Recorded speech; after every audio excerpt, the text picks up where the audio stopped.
ferme les yeux et je suis en 44, hein. L'apocalypse, quoi. Ouais, ouais. Hein. Et puis alors, ils me cherchaient partout, ils croyaient que les Allemands m'avaient embarqué. T'es né, t'avais 7 mois? Oui, en puis, décembre 1933. Quand maman m'a portée, elle a perdu un petit enfant de 5 ans Oui. dans l'année. Et à partir du moment qu'elle a su la mort de son petit enfant, ben, il paraît que moi, j'ai pas profité du tout. Ah, mais je savais pas. Je suis née, je pesais 900 grammes à peu près, quoi. D'accord. Et alors donc, si tu veux, dans ce temps-là, il n'y avait pas de couveuse, il n'y avait rien du tout.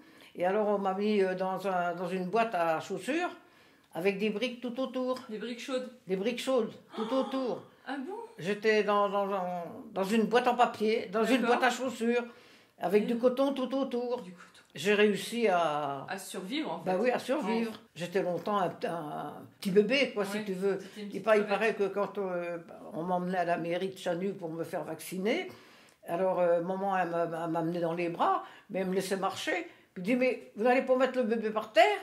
Ah oui. Alors, mais le bébé par terre, il marchait. Oui. Hein, alors, il paraît que c'était rigolo parce que j'étais grosse de rien du tout, puis alors je marchais, quoi.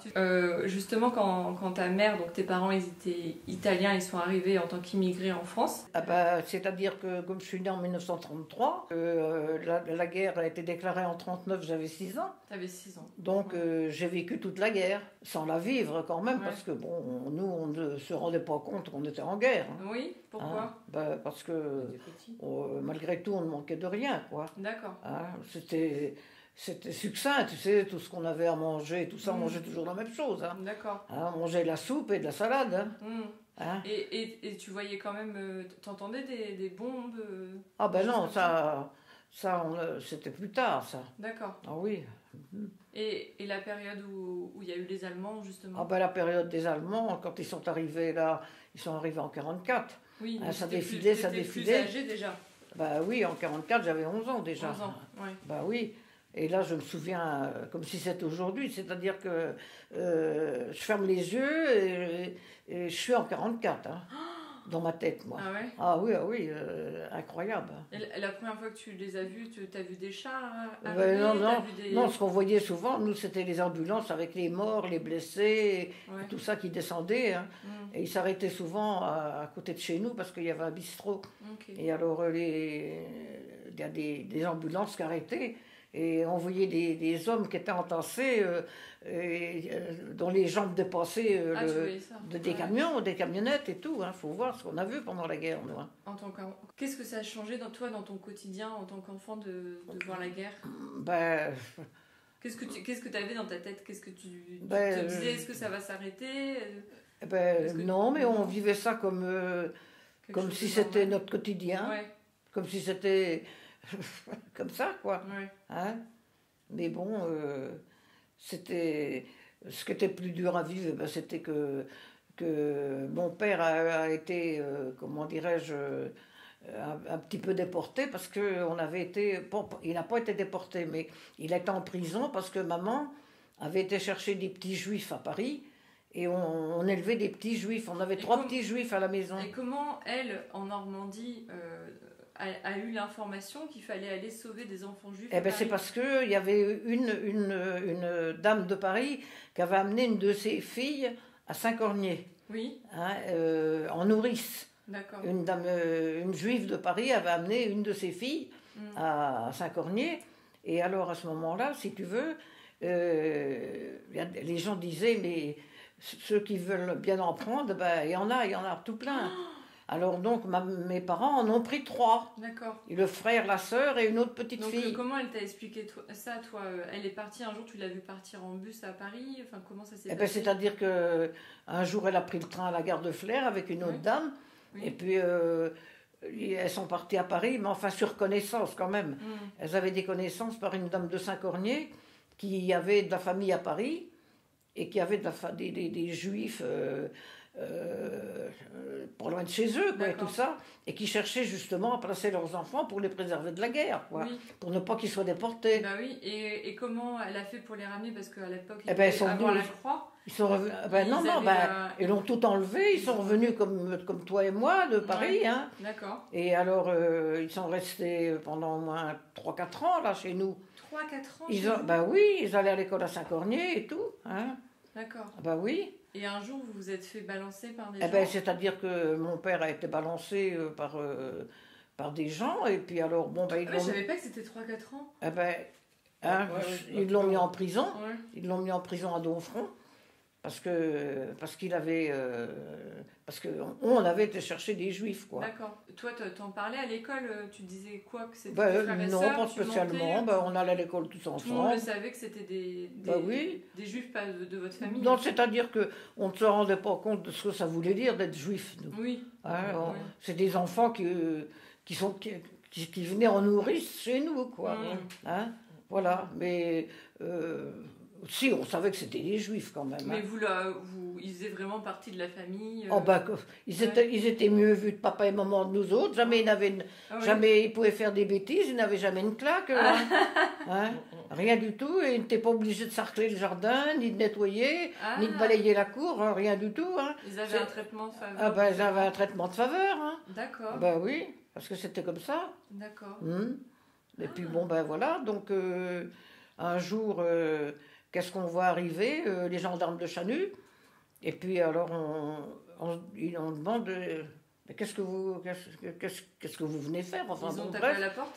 Alors donc, il y en a un qui dit, bon, vous avez une Marie-France Rothenberg, là. Oui, elle avait 6 ans. Hein. Bon, on l'emmène. Ouais. Alors nous, on s'est tous mis à pleurer, on la tenait, tu sais, dans nos bras, puis on ne voulait pas qu'elle s'en aille avec les gendarmes. Alors la gamine, elle hurlait, et puis nous, on hurlait, tout le monde hurlait Ouais. dans le jardin. On était dans le jardin, puis bon, ben, ils nous ont emmené notre petite Marie-France, Ouais. puis voilà, bon, on l'a jamais revue. Tu l'as jamais revu. Jamais revu. Et les autres frères et sœurs? Eh ben, les autres frères et sœurs, eh ben, Ils étaient cachés? ils étaient cachés. Et, ils étaient cachés, mais enfin, ils n'étaient pas si cachés que ça, puisqu'ils allaient à l'école. Mais ils ne nous ont pas parlé des deux. Ils s'appelaient Charlie et Madeleine. D'accord. Mais de ces deux-là, ben, il n'en avait pas été question à l'époque. Parce que eux, ils étaient à l'école. Eh ben, ils et étaient que à la l'école. petite, elle était chez vous. Eh ben voilà, c'est ça, je pense, qui s'est passé. Et tu n'as jamais eu de nouvelles ou regardé dans des... On ne pouvait pas savoir qu'est-ce qui lui arrivait à cette personne. Ah ben, on ne sait pas. Ouais, jamais. D'accord. Mais on sait quand même qu'il y avait d'autres enfants juifs dans les entourages. Hein. Il y en avait un peu partout. Là. Il y en avait dans 5 ou 6 maisons, là, à Saint-Cornier, sur Chanut et tout ça. Ils venaient tous à l'école à Saint-Cornier. Hein. Hein. Donc ça a été... Oui, alors ça, c'est le mauvais moment de... C'était le pire moment pour toi de ton enfance. Bah même. oui. Ouais. Hein. Et alors un jour, papa me dit comme ça, bon, ben, il faut qu'on fasse des confitures. Alors il y a madame, je ne sais plus comment elle s'appelait. Alors il dit, elle veut bien qu'on aille chercher des gradilles chez elle. Ouais. Des petites grades, comment on appelle ça? Des groseilles. Des petites groseilles chez elle. Alors tu vas aller avec le panier, puis tu vas aller chercher des groseilles, tu vas aller ramasser des groseilles toute la matinée, là-bas chez eux. Et puis alors bon, pendant que j'étais en train de ramasser des groseilles, il y a des Allemands qui passent en moto. Et puis alors, il y a des réfugiés qui passaient, tu sais, des réfugiés de la guerre, qui passent avec des charrettes et tout ça, hein, des gens qui descendaient de la Manche et tout ça, qui allaient devant eux sans savoir où est-ce qu'ils allaient. Et alors, ils ont été bombardés, les Américains ont bombardé les fameuses motos, mais les réfugiés ont été bombardés aussi, si bien que le cheval a été tué, hein, le cheval de la charrette, il a été tué, il était dans le milieu de la route, il y avait du sang partout, hein, il y avait les gamins qui hurlaient, il y avait, tout le monde était dans les fossés, dans les machins, enfin c'était l'apocalypse, quoi. Ouais. Hein. Et alors, papa, il arrive, il me cherchait partout. Et puis, alors moi, dans le coup, je me suis cachée dans les toilettes, tu sais, dans des chiottes en bois qu'il y avait à l'époque. C'était des chiottes dehors, quoi. Est-ce que des fois, quand tu étais dans un endroit et que c'était calme et qu'il n'y avait rien, tu regardais un petit peu autour de toi où est-ce que tu pourrais te cacher ou t'échapper s'il y a un coup les Allemands qui arrivent? Est-ce que des fois, ça t'arrivait de penser à qu'est-ce que tu allais faire? Ben, pas spécialement, hein, ça dépend où on se trouvait. Hein. Alors, pour t'en finir, là, papa, il est venu avec un matelas, tu sais, parce qu'on habitait, mettons, à 300 mètres de cet endroit où il y avait eu une tragédie, là, c'était une tragédie. Alors, il était venu avec un matelas, et puis alors il me cherchait partout, il croyait que les Allemands m'avaient embarqué, parce que j'étais pas là. T'étais caché. Et j'étais cachée, donc, dans les fameuses petites toilettes. Et puis, il a eu l'idée d'y venir, papa. Alors il m'a emmené, alors moi j'ai monté sur le dos à papa, et puis avec le matelas par-dessus, et on est redescendu à la maison caché. comme ça. Oui, Caché caché sous le matelas. Et puis, Hein? pour qu'il n'y ait pas de balles, de fausses balles ou des... Bah oui, parce que comme ça, si j'avais eu des balles qui étaient tombées, bon, ben j'étais protégée, Il quoi. t'aurait protégé. Bah oui. D'accord. Ben ça, c'est le moment le plus émouvant que j'ai vécu, ça. Ah oui, je me rappelle. Je te dis comme si c'était aujourd'hui, mais je vois tout comme si c'était aujourd'hui. Oui. Et tu faisais des cauchemars la nuit ou... Non, non, pas Parce qu'après, tu spécialement. te sentais en sécurité avec tes parents. Le jour de la fin de la guerre, là, il y a encore un autre truc qui m'avait contrarié énormément. À l'église de Saint-Cornier, si tu veux, il fêtait la fin de la guerre, quoi, si tu veux. Et alors, il nous avait dit qu'il fallait qu'on s'habille en bleu, blanc, rouge un petit peu, quoi. Alors moi j'avais une jolie petite jupe bleu marine, enfin, et puis alors j'avais un ruban bleu, blanc, rouge dans les cheveux, comme tous les gamins de l'école, quoi. Et alors quand je suis rentrée dans l'église, il y a une bonne sœur qui me prend par la main et qui me dit, toi t'es étrangère, tu ne viens pas fêter ça. Ah, ben alors, moi je pleurais. Alors, j'ai pas été dans l'église, hein. Il n'a pas fallu que j'aille. Toi, tu es une étrangère, toi, tu ne viens pas fêter ça avec nous. Hein? Alors que tu étais née en France, Hein? quand même. Bah oui, je suis née en France, bah oui. Mais ça m'avait marqué aussi. Oui. Hein? Avant ça, tu avais vécu le racisme aussi, tu étais habituée à qu'on te... On nous appelait tout le temps les macaronis, quoi. Oui. Hein? Mais est-ce que ça te faisait rire ou est-ce que ça te faisait de la peine? Tu t'en non, foutais? on s'en rendait pas compte. Ouais. On nous appelait les macaronis. C'est que ce jour-là bon, que la... Hein? C'est que ce jour-là que ça t'a Oui, que ce jour-là, j'étais vexée. Ouais. Et qu'avant ça, tu t'es pas rendu compte, en fait. Pardon? Avant ça te faisait pas plus de mal que ça? Non. D'accord. Et puis alors, il y a encore un autre truc aussi. Figure-toi que à côté de chez nous, il y avait un plan où stationnaient quand les Américains sont arrivés, ils sont installés dans un plan, pas loin de chez nous, là. C'est quoi un plan? Un petit champ. Un champ, dans un champ, ouais. quoi. Et alors, le soir, on allait les voir parce qu'ils nous donnaient des bonbons, ils nous donnaient du fromage, ils nous donnaient des conserves, ils nous donnaient plein de choses. Ils avaient ça comment, eux? Hein? Comment ils avaient C'est les soldats. Les soldats américains. Oui, c'était leur... comment on appelle ça? Comment on appelle ça? Leur ration, ils Leur donnaient. ration. C'était leur ration. Alors, ils nous en donnaient. Et puis alors, un jour, je me suis mis à chanter une chanson. Tu sais bien, tu connais bien une chanson quand même, hein? Ben oui. Et puis alors, j'avais chanté aux Américains, j'avais chanté Mama, tu sais.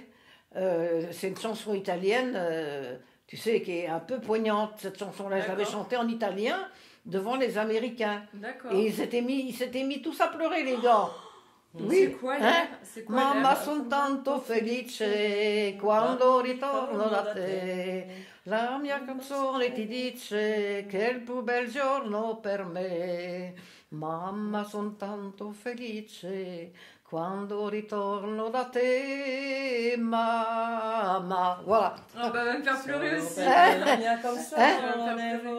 Non, mais, oui. D'accord, donc c'était la seule chanson que tu connaissais. Mais que je connaissais en italien et puis que j'avais chanté aux soldats, Bah oui. qui étaient contents. Ah bah oui, tu devais être trop mignonne. Et puis alors Donc, après, donc il y avait quand même des moments de joie. Bah oui. C'est la fin de la guerre, là. C'est la fin de la guerre, c'était les presque la fin de la guerre. Ouais, Ça, oui. d'accord.